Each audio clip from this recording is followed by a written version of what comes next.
یہ لفظ بہت اہم ہے، تذکرہ، ذکرہ، تذکیر، فذکر بالقرآن، کیا معنی ہے اس کے؟ یاد دہانی صحیح ترین ترجمہ ہے، یاد دہانی۔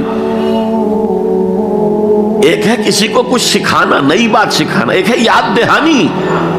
اسے ایک چیز معلوم تھی، کوئی بھول گیا، یاد کرانا۔ جیسے آپ کے کسی دوست نے آپ کو بہت قیمتی قلم دیا تھا، آپ نے اسے بہت سنبھال کر اپنے ٹرنک میں رکھ دیا۔ اب سال ہا سال ہو گئے، نہ دوست سے ملاقات، نہ وہ یاد۔ اچانک آپ نے کسی روز ٹرنک کھولا اور وہ قلم آ گیا، تو آپ کو دوست یاد آ جائے گا کہ نہیں؟ اسی لیے قرآن آفاق و انفس کے لیے آیات کہتا ہے، ہم اپنی آیات دکھائیں گے تمہیں، نشانی جس کو دیکھ کر تم ہمیں پہچانو گے۔ اور تذکرہ کا مطلب کیا ہے؟ پوٹینشلی ایمان ہر انسان کے دل میں موجود ہے۔ یہ جو روح جو ہمارے قلب کی مسکن مکین ہے، اس میں اللہ کی معرفت بھی ہے، اللہ کی محبت بھی ہے۔ البتہ ذہول کے پردے پڑ گئے ہیں، بھول اور نسیان طاری ہو گیا ہے، ہم دنیا ہی کے اندر گم ہو کر رہ گئے ہیں، ہماری ساری دلچسپیاں دنیا سے ہیں، لہذا ہماری توجہ ہی نہیں ہے۔ ورنہ ہر انسان کے دل میں یہ جو یہاں ہندوستان میں کہتے ہیں آتما اور پرماتما، آتما اور پرماتما کا تو تعلق بہت گہرا ہے۔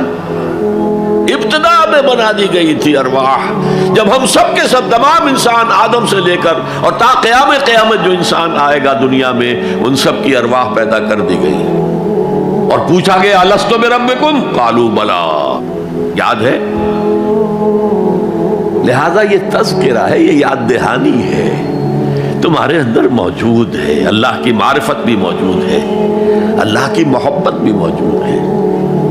لیکن کلا بل ران علی قلوبہم ما کانوا یعملون، ان کے دلوں پر زنگ آ گیا ہے اب ان کے اعمال کی وجہ سے، شیشہ جو ہے وہ زنگ آلود ہو گیا۔ حضور نے فرمایا ان هذه القلوب لتصدع كما يصدع الحديد اذا اصابه الماء، ان دلوں پر بھی زنگ آ جاتا ہے جیسے کہ لوہے کے اوپر پانی پڑتا رہے تو اس کو زنگ آ جاتا ہے۔ پوچھا گیا فما جلاؤھا یا رسول اللہ، اے اللہ کے رسول ہماری تلواروں کو زنگ لگتا ہے، ہم پالش کرتے ہیں، سیکل کرتے ہیں، وہ پھر چمک اٹھتی ہیں، تو دل پر اگر زنگ آ جائے تو اس کا علاج کیا ہے؟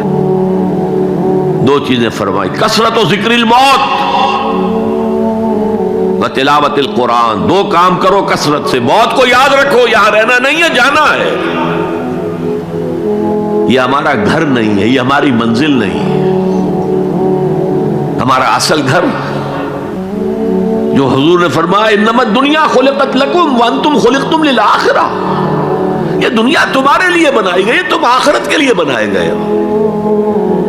اسی لیے حضور نے فرمایا کن فی الدنیا کانک غریب عابر السبیل، دنیا میں ایسے رہو جیسے راہ چلتے مسافر ہو یا اجنبی ہو۔ اپنے بارے میں فرمایا مالی والی دنیا، مجھے تمہاری دنیا سے کیا سروکار، انما مثلی کراکب استظل تحت شجرۃ ثم راح فترکها، میری مثال اس مسافر کی سی ہے جو ذرا سستانے کے لیے کسی درخت کے سائے میں بیٹھتا ہے تھوڑی دیر، وہ اس کا گھر تو نہیں ہے، اس کی منزل نہیں ہے، پھر وہ اس کو چھوڑتا ہے، اپنا راستہ لیتا ہے۔ یہ اگر ہمارا تصور قائم ہو جائے، کلا انہا تذکرہ، اب اس کے بعد جو الفاظ آئے فی صحف مکرمۃ مرفوعۃ مطہرۃ بایدی سفرۃ کرام بررہ، یہ جو قرآن ہے، جو تذکرہ ہے، یہ بڑے ہی انتہائی پاکیزہ صحیفوں میں ہے،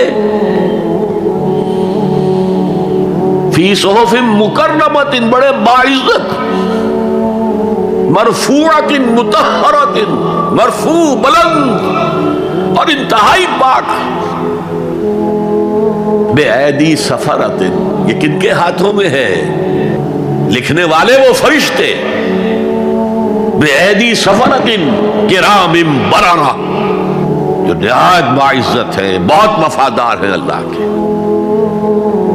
یعنی اصل قرآن کہاں ہے؟ لوح محفوظ میں ہے۔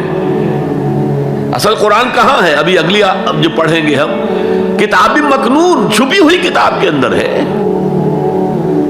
اصل قرآن کہاں ہے؟ وَإِنَّهَا لَفِي أُمِّ الْكِتَابِ لَدَيْنَا لَعَلِيٌّ عَظِيمٌ.